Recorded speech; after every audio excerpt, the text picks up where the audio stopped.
Will you show me your four-wheeler? All right, show me.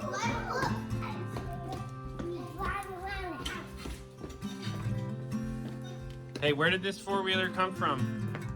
From the trash place. From the trash place. Daddy got it at the dump. It had a bad battery, so we strapped a way too big 12-volt battery up here where the gas tank should go, and it's a little overpowered now. It'll probably end up burning the motor out.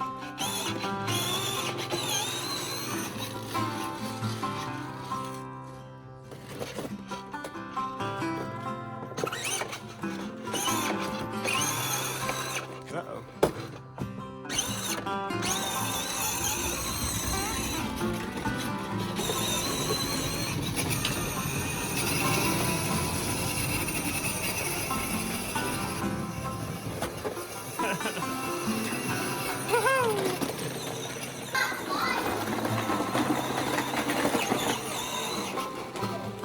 Do you like what? Who's on it? What movie is that from? Frozen, Elsa. You're funny. Hey, what's the big news with our babies?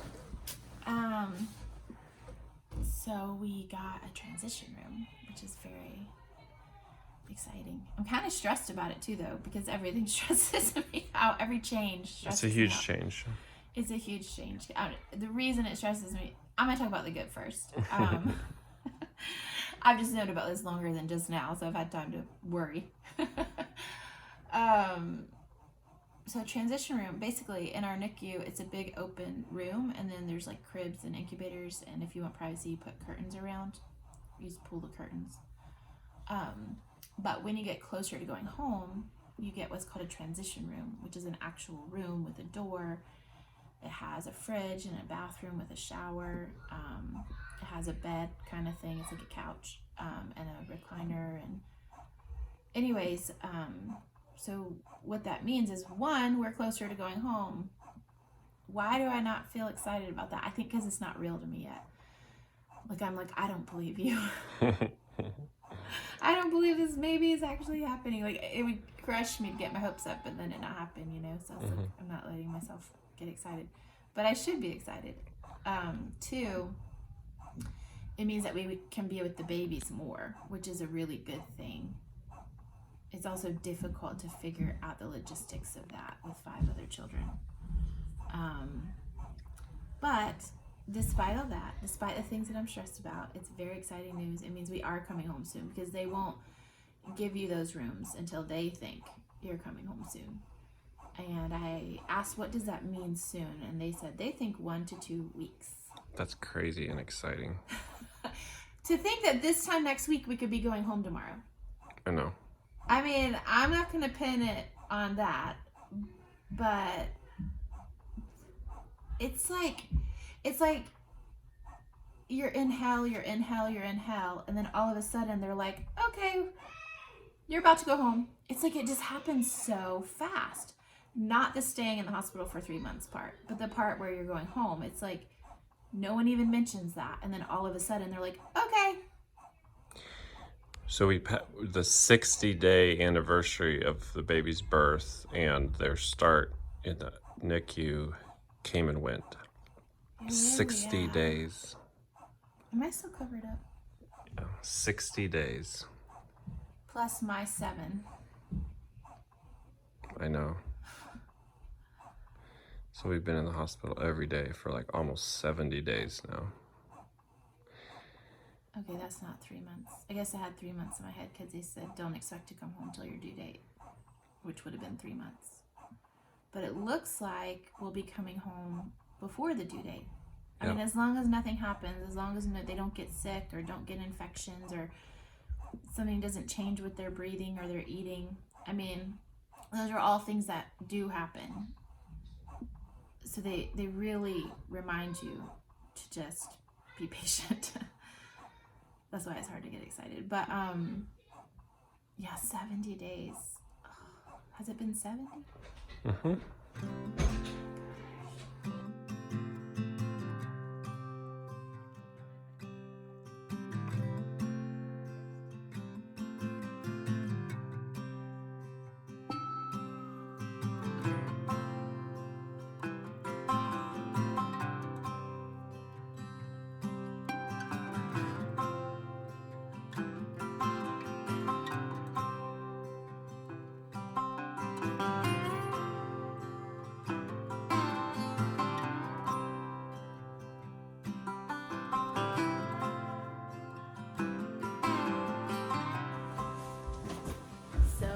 videos from this bed lately. Transition will be a little challenging. The idea in transition is that you're transitioning towards home, but also transitioning towards doing all of their care. The challenge is between COVID restrictions and only being able to have us in the hospital and having our kids here to take care of, the majority of which falls on me. You're mostly going to be alone in transition, and you happen to have 2 babies, and be pumping is like a full-time job. And trying to teach them to nurse, because my goal is breastfeeding, not bottle feeding, which is not heavily supported in the NICU, because they want you to, they want to get you home, and the way to get home is on a bottle, but there's just not a lot of support, even with lactation consultants. It's just, so I'm trying to figure out, how do I learn to bottle feed these babies, because it's different than regular baby, like a full-term baby. How do I pump, keep up my pumping schedule, because that's super important, because they are on my breast milk, like I'm producing enough breast milk for them right now, and teach them to nurse. Basically, my hope is that it's 2 of them. going to be basically a 1, 2 to 2, maybe 3 week period that's just it's going to be intense, and then it's going to be over. That's what I'm hoping. Transition, or teaching them to nurse. Transition, and you're going to be down in the hospital a lot of the time, doing a lot of their care, mostly focused on pumping and bottles, and then when we get home, you're going to go all in on breastfeeding. But they need to keep learning. They need to keep being introduced to the breast. Big good news is both babies are doing amazing on taking their food by mouth. They're both doing so well. Yeah, so the way you get home from the NICU is a few things. One, they need to be off their breathing support, or like with Truly, she may come home with a little bit of oxygen. It wouldn't be much, but I'm really praying she doesn't, because it would just be nice not to have things on her face, not to have to worry about that on top of everything else. How to manage that, how to keep them stuck on her face, all that stuff. I would love to just have her, not her sidekick. And what was I talking about?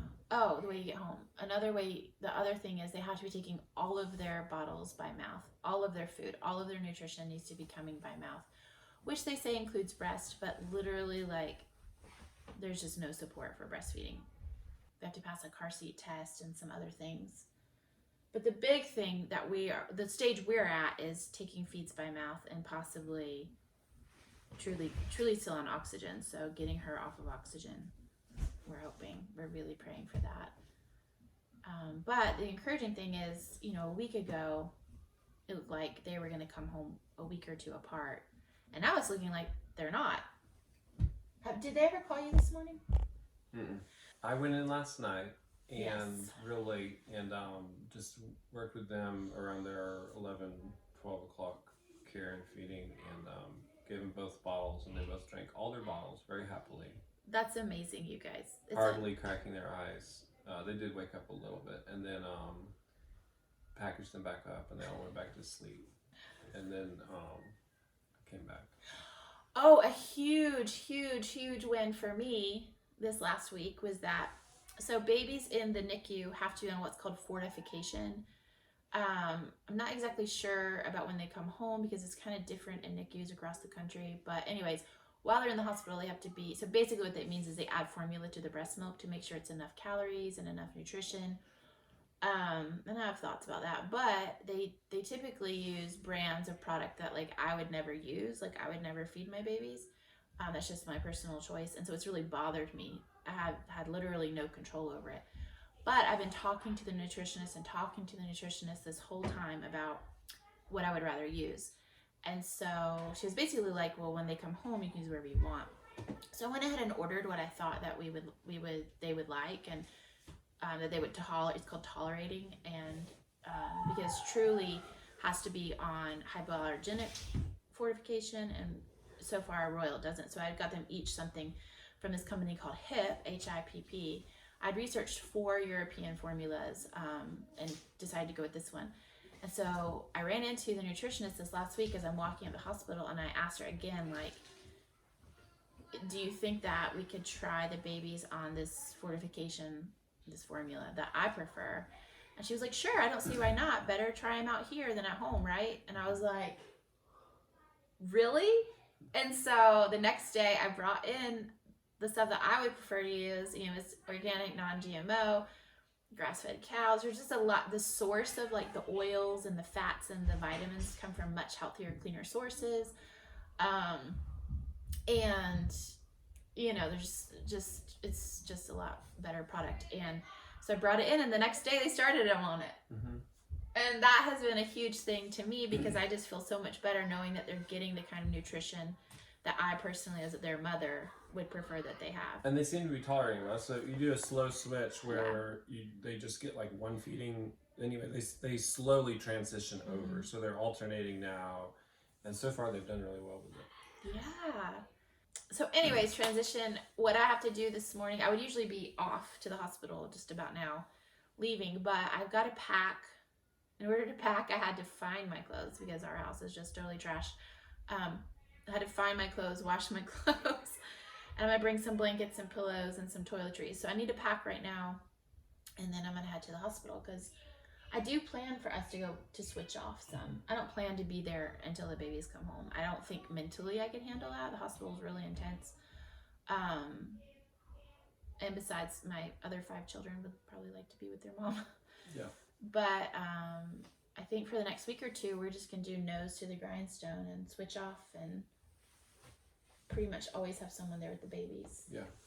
The big thing is just huge. It's a huge deal. Is they're moving forward. They moved to transition from the hospital's perspective. They're basically preparing them to come home. There's still a few little hurdles they have to jump over, but they're progressing towards that rapidly. And so our thinking and mindset is starting to switch out of this like emergency hospital mode to like, okay, we're gonna bring these babies home, and we're finally gonna have this sweet homebound time where we just hang out and love the babies and let mama lay with them in bed for hours in the day and just work on breastfeeding and just nurture them and just give them all the love that we can give them.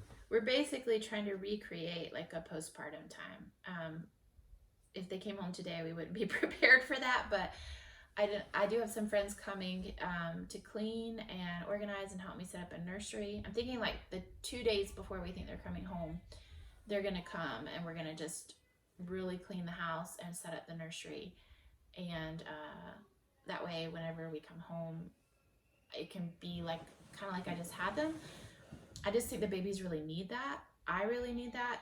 We all really need that. Just like a time where it just like, if I birthed these babies the way I had wanted to, they would have laid on my chest for weeks, a week or two, me just getting to know them, getting to know their sounds, their facial expressions, bonding, bringing in my milk. And so I feel like as a mother, I feel like our babies need that. Yeah. And I think I need it. I feel pretty bonded to them, but I just think it's the best thing we could give them is time to be babies, just little newborn babies. And early in this experience, honestly, we told people to hold off. A lot of people, we said, hold off on bringing us meals. And part of it was because we knew this was going to be such a long haul. So there actually are more meals coming, like soon, I think.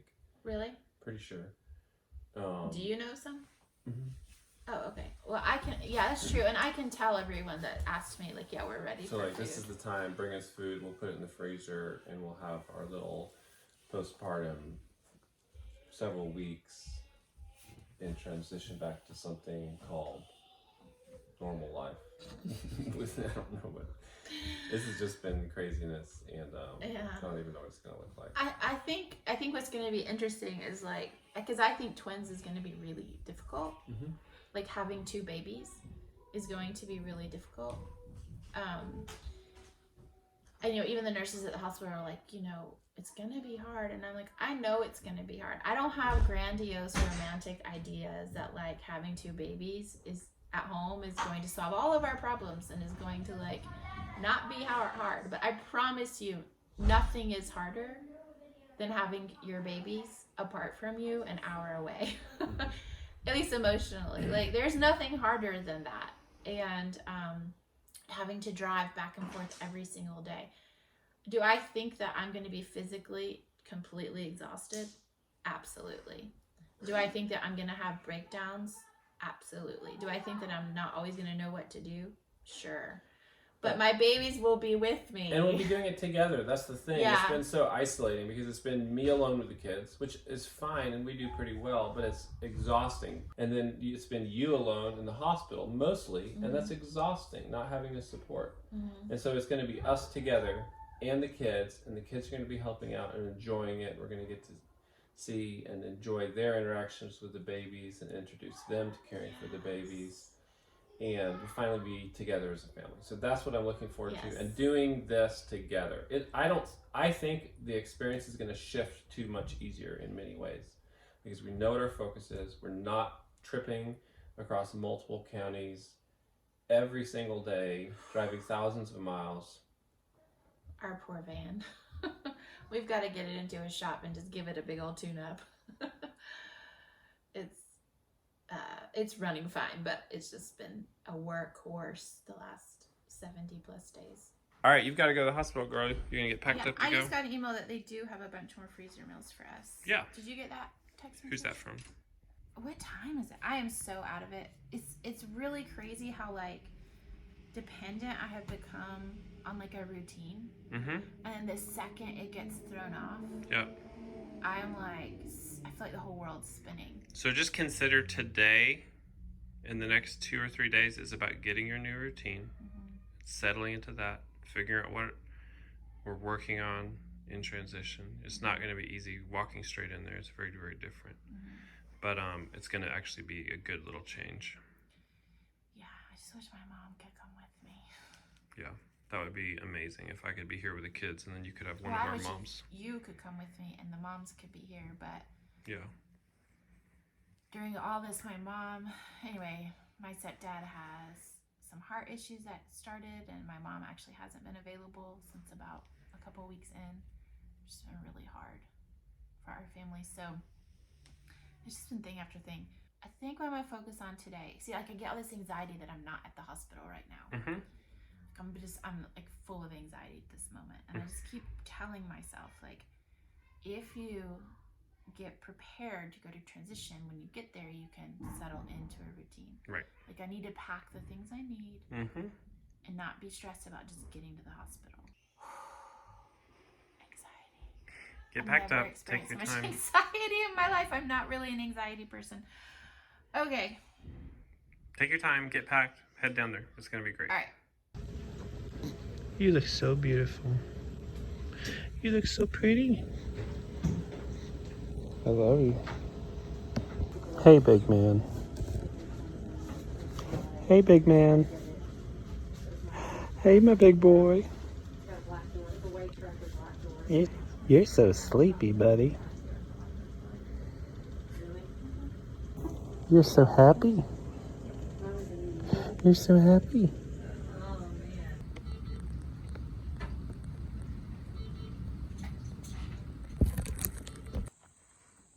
They're not quite sure what to do, are they?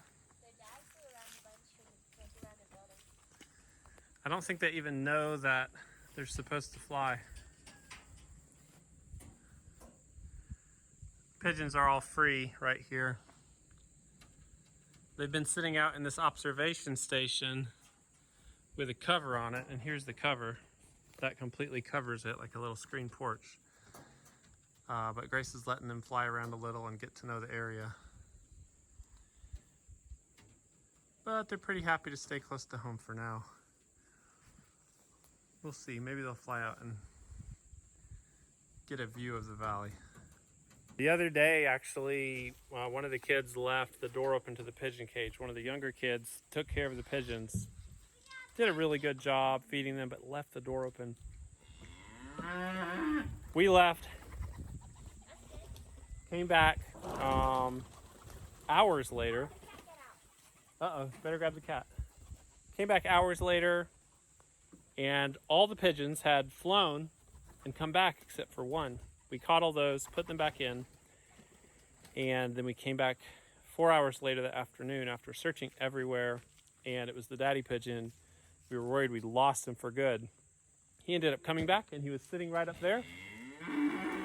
Grace called him down, and then we just put him right back in. So they're still learning to go in on their own, but they actually know how to use that door now. On that day, we hadn't set up the observation station for them to see their surroundings, and we also hadn't trained them to that by letting them hang out in it a bunch. Thank you. So these pigeons are just flying. Oh, there they go. Flying all around. They are fast. They're like, can fly like 50 miles per hour sometimes. Okay, so what they're doing is they're flying big loops around and then coming back and landing on this barn. And on this barn, opposite, Mommy, you're not supposed to be down here. Get off the ground. There you go. Stay off the ground. It's dangerous down here. Uh-oh. Even though the cat and the dog are both put up, we still don't want them out on the ground. So they're flying big loops. We're just getting, honestly, their wings in shape. You know, these are pigeons that have never flown miles, so they're getting their wings in shape and their bodies in shape. But they're also orienting themselves to the surroundings.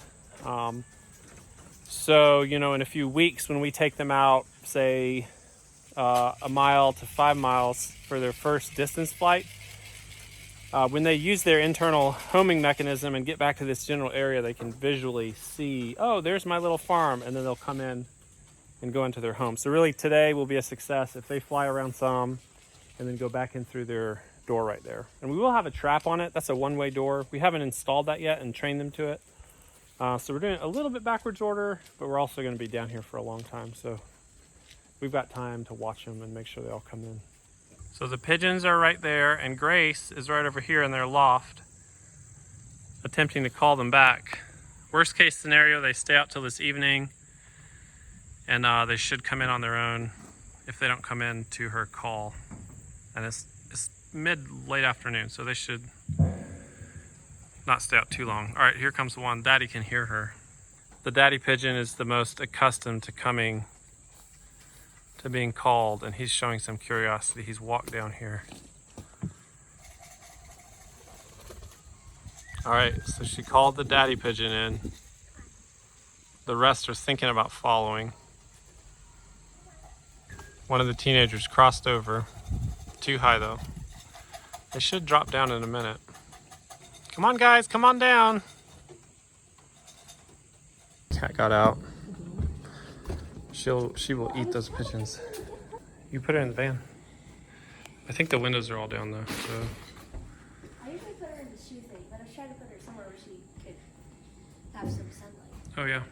Come here, you can sit in my car. It's in the shade. She keeps escaping. Yes, sir.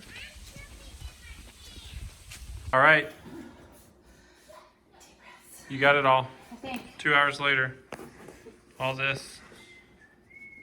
2 big suitcases. I'm like totally late. One pumping by like an hour. It's not good. Okay. So one of these is like blanket and pillows. One is clothes.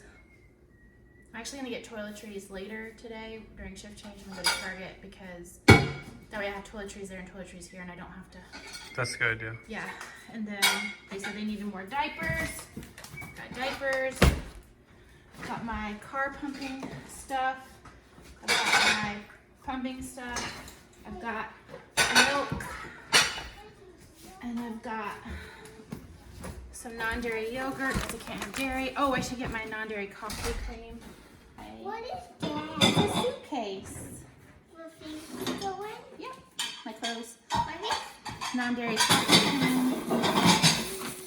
Mommy, can I sit My this? debit card. Mommy, Have some can I cash. sit this, Mommy? I think my Mommy, license is in can the car. I sit? Bobby's doing Legos. He might not know.